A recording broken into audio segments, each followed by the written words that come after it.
Hello, friends. Welcome aboard the Round Trip Stories podcast, where we share stories of moving around the world and back again, reflecting on the lessons we've learned along the way. My name is Tracy. And my name is Melissa, and we are so glad you're joining us for today's episode. Our guest today is Ana Julia Borges, a Brazilian third culture kid who spent 7 years of her childhood in Uruguay. Ana Julia is a foodie, sociologist, and curriculum developer for TCK Training. When Ana Julia was 8 years old, her parents went to Uruguay to begin university groups for the International Fellowship of Evangelical Students. Those university students became part of her extended family. She drank a little too much coffee and mate, and Uruguay became her home until she was 15. So buckle your seatbelts and make sure your tray tables and seats are in their upright positions as part one of Ana Julia's round trip story gets ready for takeoff.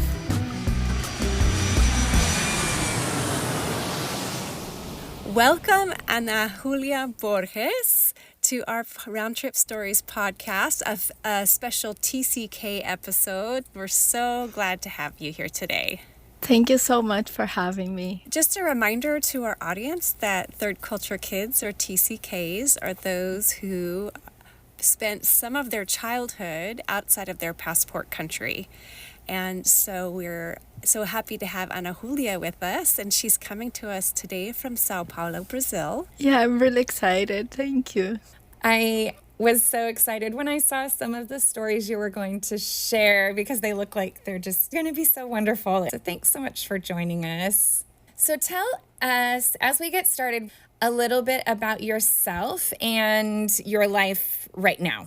So my name is Ana Julia, or Ana Julia, or Ana Julia, or Ana Julia, or in a lot of different variations. Because every time I moved or entered a new culture, I had a different way of speaking my name. And it has been 10 years that I'm living in Brazil, in São Paulo. And it's something that connects me to the place I grew up, Uruguay, to have someone calling me Ana Julia. So that's why I was introduced as Ana Julia.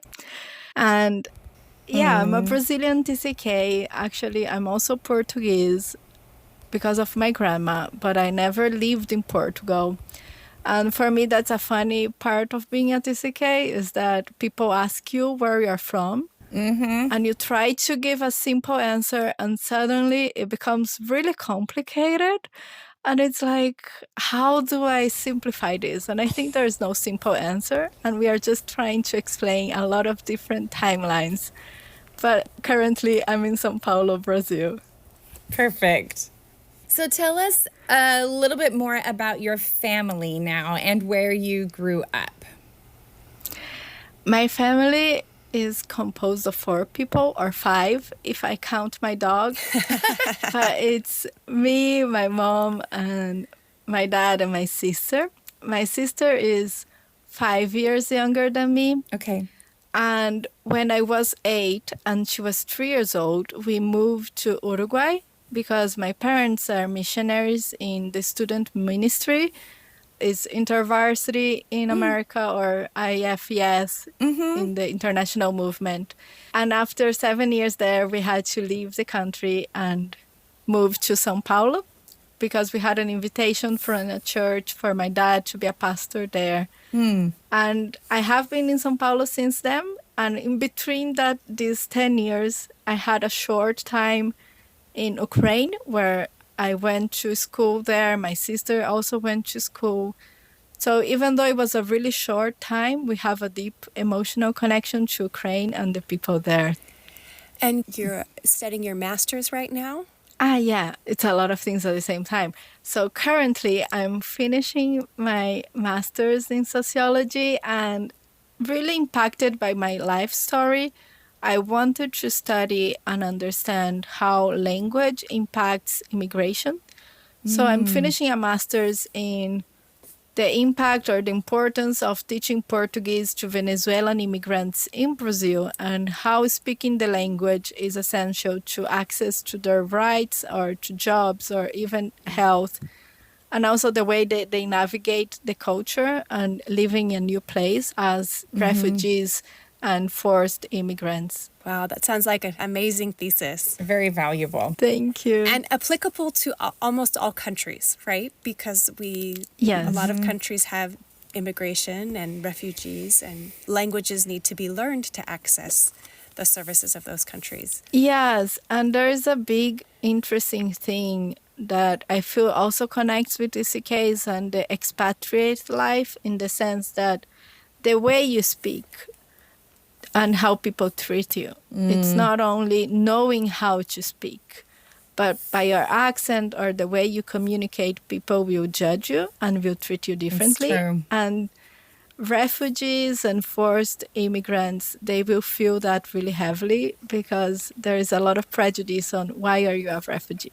And depending on where you come from, it's bigger yet. So it's really a complex thing that's going on. And it has been a really interesting, challenging also, but interesting thing to study and reflect on.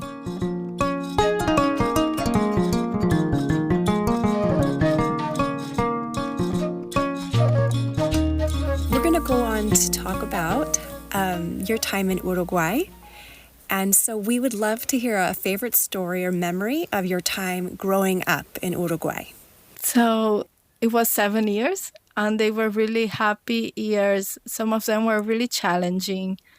But at the same time, Uruguay became my home, and it was home. Before I had to leave when I was 15, I really had a life planned out, and I thought, I will do my university here, and I will get a Uruguayan nationality, and that this is home.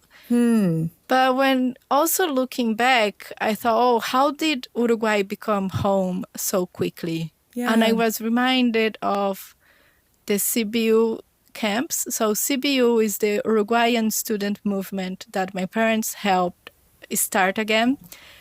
And it was composed of university students.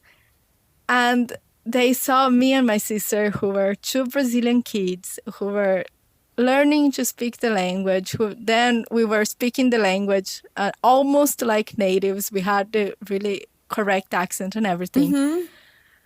And they welcomed us, and they took us under their wing, in the sense that for me, the student movement became my family. So when I thought of them, I thought, they are my cousins, because they also saw me growing up. And I remember some specific things of the camps that they happened every year. And we went always to the same place that was called El Retoño. And it was amazing because the food was always the same, because the same people who were there. There are some foods that I love about Uruguay that I had them the first time when I was in a camp. I love braiding my hair. Now it is short, so it's kind of hard to braid it, but I had really long hair. And one of the students, she taught me how to braid my own hair. And it was really incredible, because in those camps, I was really young, but they didn't treat us like little kids. They welcomed us in the discussions.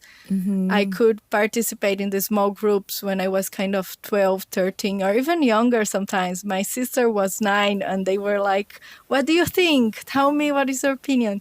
So it was a really welcoming space that really felt like home. In a way, it was home and it was family. So every time we have returned to Uruguay, we have to visit the people who were students at the time, because they want to see us.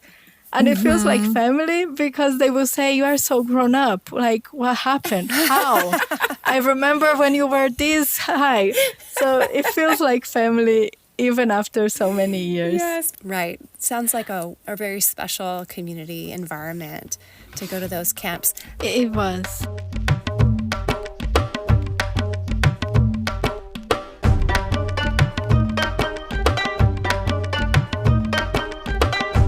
So, Ana, would you please tell us a story about something that was hard while you were living in Uruguay? Yeah, I think it's really interesting how it's another side of what I loved about living in Uruguay, that I mentioned how I found family in the student ministry and the people there. But there was the other side of that how did I stay connected with my family in Brazil? And that was really complicated because each year that passed by, I felt more connected to Uruguay instead of Brazil. So by feeling more connected to Uruguay, there was also a struggle of my family being like, oh, do you miss Brazil? And I was like, no, actually, I don't. But then it's kind of offensive to say I don't miss Brazil. Yeah. And in Latino cultures, family is really important. And it was a challenge because sometimes if you are not there, you don't have a connection. Like, it's like you don't exist. But I was really blessed by the fact that I had cousins who were also living far away from my grandparents. And that's something shocking about how big Brazil is, that on kilometers, they were like more distant than me living in another country because of the distance. Yeah. And those cousins, they lived in the north of Brazil. They were older than me. And they really were intentional in keeping in touch. So before moving to Uruguay, they would send me letters in the mail. And I remember that was really something I cherished. And I was like, oh, I want to also learn how to write and send letters to them. And it was really hard, I feel, trying to keep the connection with my family, but through those cousins who really wanted to stay in touch, I could create a connection. So when I visit my family by the end of the year, I had something like, oh, I know you. I know who you are, and we can continue connecting. But it was also really hard because I sometimes would say things in Portuguese the wrong way, and they would kind of laugh, and I would be like, what's happening? Right. And it was, I think, a process to understand and be like, oh, it's okay if I say something wrong. And let's try to learn how to speak in Portuguese again. Yeah. What you say about maintaining connection with the extended family, it makes me think about my husband who moved to the United States from El Salvador when he was 15. And actually, one of his aunts had moved to Mexico to go to university from El Salvador, and she raised her family there. So he was always away from his cousins. But his mom and his aunt did such a good job at talking about the cousins to the cousins, and they would visit each other, and then they would spend extended time in each other's homes. And to this day, they're very close, even though they live in different countries. So I think I know it's very possible to maintain close connections with family when you're living in another country. It just takes a lot of intentionality. Exactly.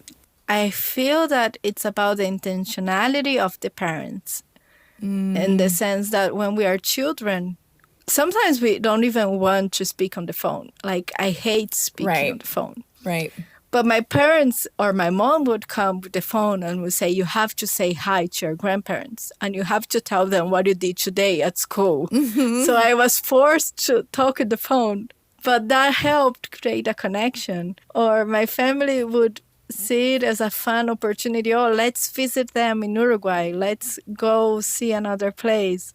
Or I would have trips to go see my cousins who lived in the north of Brazil. So I see how connected I am to that side of the family, that there was a lot of intentionality to keep the connection alive, even though there's such a big distance in the sense of physical, geographical distance. And it's so interesting how it doesn't, like, it could be talking on the phone, but then text messaging or playing games together, digital games. We can be creative, but it does take effort. It usually doesn't just happen automatically, but it's so worth it.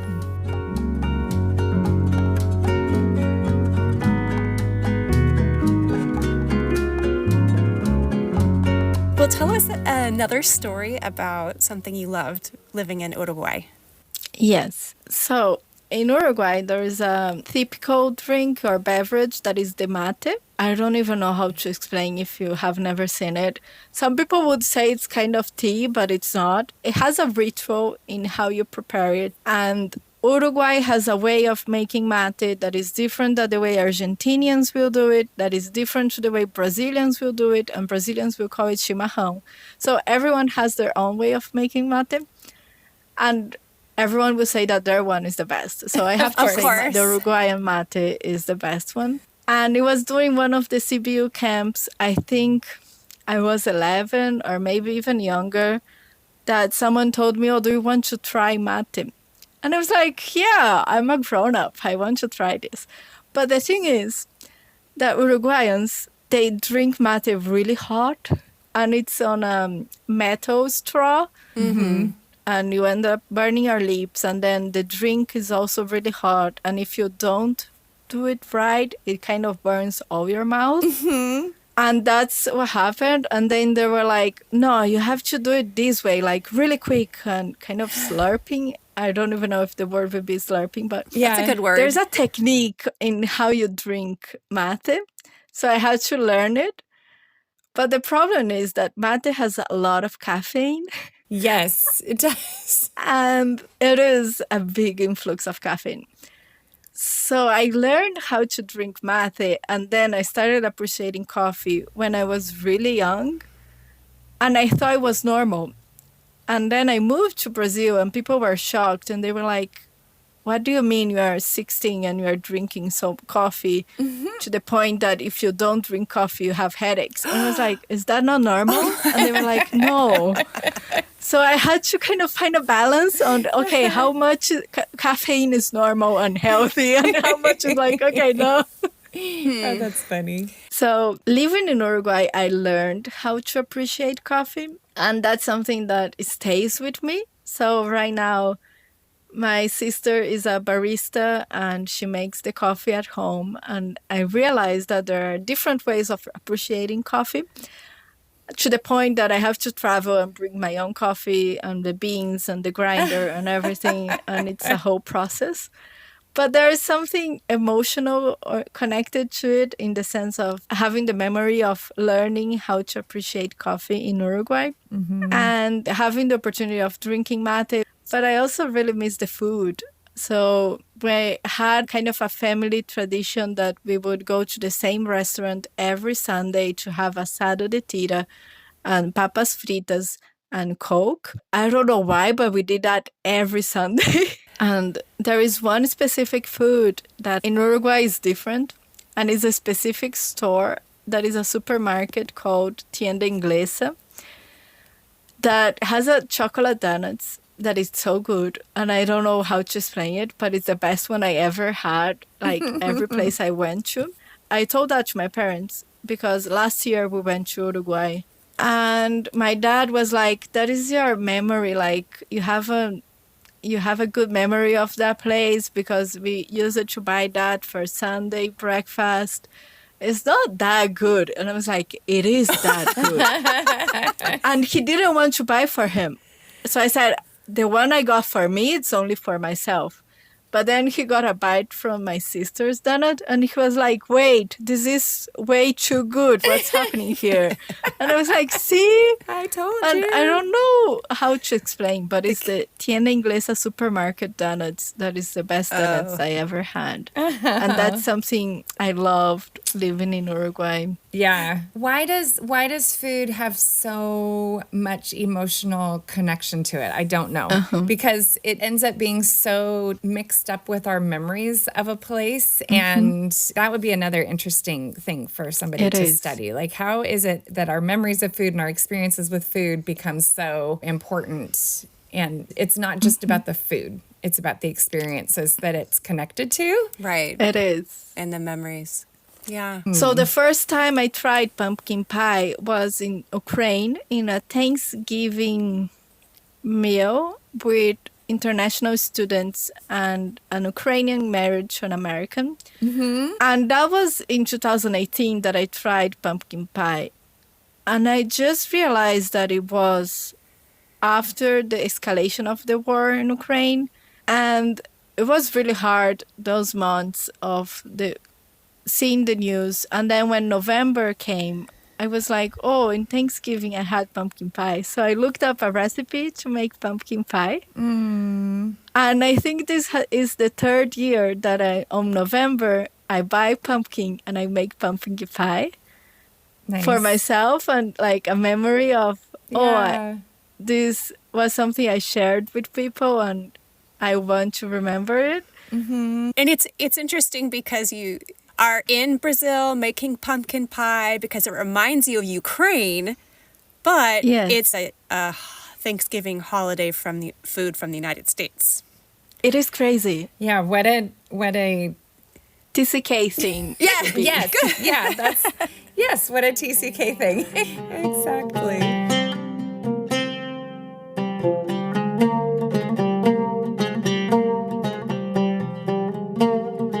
Well, speaking of TCK things, tell us a story about when you realized that you were a TCK. Yes. So I feel that it came in parts ever since I lived in Uruguay and the first time I returned to Brazil just to visit family. I knew there was something different about me, but I didn't have the words to define what's going on. And when I was 17, so 2 years and a half after I moved to Brazil, my parents were invited to a missionary conference from Latin Link.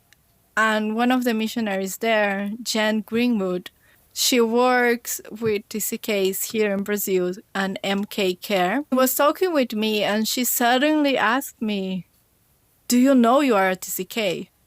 And I was like, I have no idea what is a TCK. And I think that she gave me she had only 10 minutes because she had to go to a meeting. And she was like, "Is this, and this?"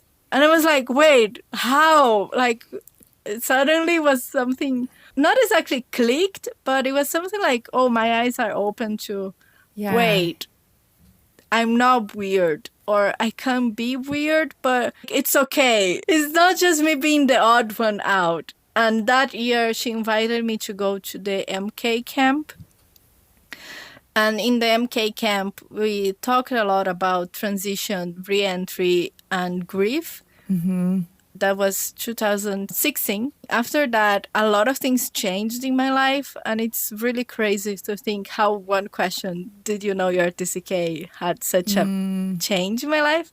Because when I returned from camp, I was like, I want to study sociology. I want to study anthropology. I want to understand cultures. And that took me on the path that I am right now, because I was like, if I feel like this, other people also feel like this. And do we have the words to express this? Or right now a challenge we have is that we don't have a lot of resources in Portuguese.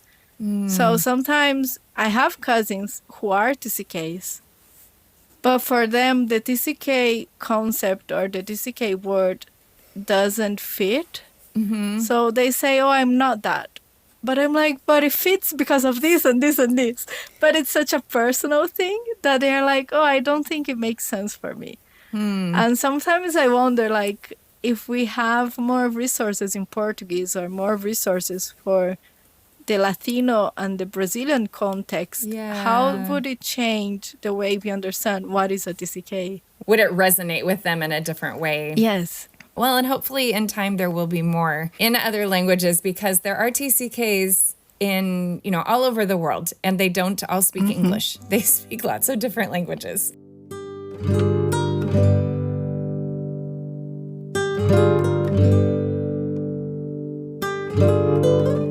So looking back on your time growing up and your family, is there anything that you wish your parents would have realized or known during your growing up years?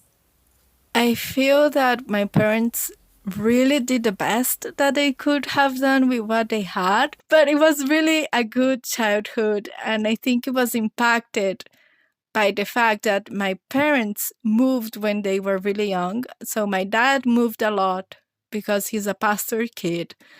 And my mom became a pastor kid when she was a teenager and had to move cities also.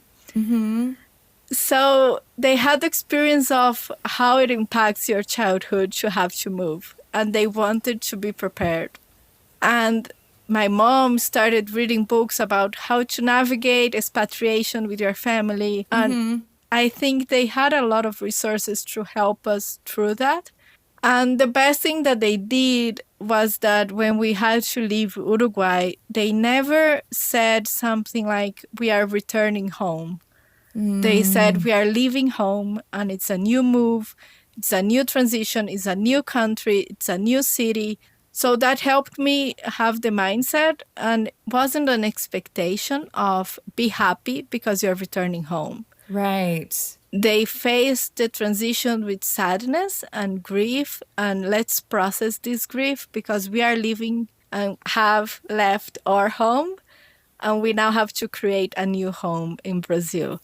But something that they didn't do, and I was thinking about, and it was like, oh, if we had done this differently, so much would be different, is that right now I feel more comfortable speaking in English than I feel speaking in Spanish. But I did 7 years of my education in Spanish. And sometimes I know more words or vocabulary in English than I even know in Portuguese, because a lot of the media I consume, the work I do, I work in English. The books I read them in English. But I look back and I wonder, how did I lose my Spanish? And when we were living in Uruguay, the rule inside the house is that we only spoke in Portuguese. And we did that so we wouldn't lose our Portuguese and we could continue communicating with family. And when we moved to São Paulo, there was a conversation of, oh, should we start speaking Spanish so we don't lose the Spanish? But we decided against that. And I don't remember exactly how we went through that decision. And it was really weird because for 2 or 3 years, I didn't speak a word of Spanish. And then we had to visit Uruguay again. And me and my sister, we were afraid. And we said, do we even know how to speak? And by listening to Spanish, we managed to speak again. But my accent was clearly a Brazilian speaking Spanish. I had lost a lot of the vocabulary. And it's like, how did I lose something that was so present? Like from age 8 to 15, everything was Spanish. And now I see how it's kind of a gap in my brain. And I'm like, how do I recover this? How do I learn again how to speak Spanish? And that's something I'm trying to navigate, of how much of my identity is also in Spanish. Because sometimes when we change languages, we feel that we act different. And it's like, what am I missing of myself? Because I don't remember how to speak this language. Yeah. You know, I give classes, biliteracy classes to people who are becoming teachers. And we talk about our language repertoire and how we're not like 2 or 3 monolinguals in one person. We are like one whole person with all of these languages in us. And so, one of the things that we talk about is encouraging people to use their whole language repertoire. But also, what you were saying makes me think about how, you know, when we're using certain skills or certain languages consistently, we're creating more connections in our brain. But if you went and were in Uruguay for 6 months, it would all come back. I mean, you might need a refresher. But it still is there.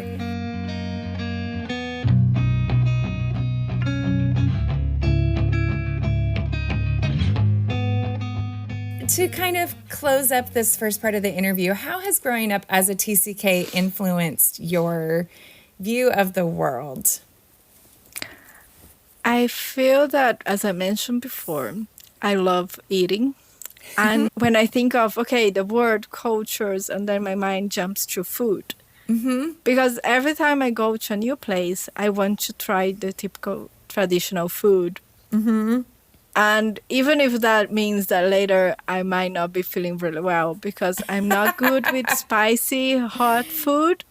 But if someone gives me hot food, I will be like, okay, I will try this. And maybe my mouth will go numb, but I want to try it because I want to try the flavor. And I realized that it was something about being a TCK, because sometimes I talk with friends or even family who have not lived abroad, and those people, they have their safe foods, and they're like, I don't want to try something different, and I can't relate. For me, it's like, it's a weird food. You don't know what's going on here. Well, let me try it. Yeah.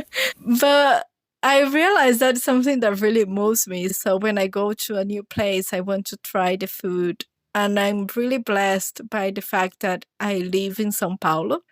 And São Paulo is a city of immigrants. So if I want to try traditional, authentic Japanese food, I know the places that have that. And it's the same taste of the food I had in Tokyo when I was living there, or the same taste of the food I had in Ukraine when we were living there, if you go to an Ukrainian restaurant that is by Ukrainian immigrants. So for me, it's the connection of the food, and that, I have the memory of this place I lived in.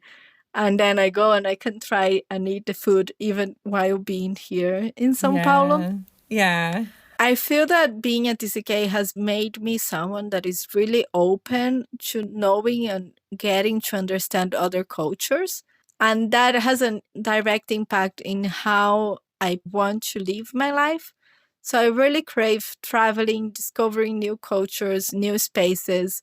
I don't like traveling and having a tour set or choosing, I have to see these places. I like getting lost in the city because it feels like, what is this? If I lived here, I would discover by walking. Yeah. And at first I thought it was something bad that I have itchy feet. And I always thought, this is something that I have to avoid, and I have to create routes and stay in the same place. And now I'm trying to see and understand better how having itchy feet and the desire to keep moving doesn't mean I don't have the roots. And I can have these roots in my family, in the friendships. And now I can stay connected with them, even if I keep geographically moving. So I'm trying to make plans in that way of, I can move and I can stay connected. Thank you, Ana Julia, for sharing your round-trip stories from Uruguay. You have fond memories of Sunday grilled ribs after church and chocolate donuts from the Tienda Inglesa. And even fonder are the times when you learned how to braid or knit from dear friends in Uruguay. You knew that was home, but it did not stop you from loving your family in Brazil. You realized you were a TCK over time, and this helped you to know that you were not weird, just a beautiful mix of cultures, each with a different pronunciation of your name. So what happened when Ana Julia returned to Brazil? You have to make a return trip to our podcast for part 2 of Ana Julia's round trip story. Want the podcast equivalent of early boarding and first class seating? Be sure to subscribe to the Round Trip Stories podcast in your favorite podcast app and sign up for our email list at roundtripstories.com so you'll never miss an episode. We believe that sharing stories helps our understanding of the world grow larger while the distance between us grows smaller. As this episode lands, we hope these stories have encouraged you, helped you find some more of your belongings, and made your baggage a little lighter. Thanks so much for listening, friends. We'll see you next time.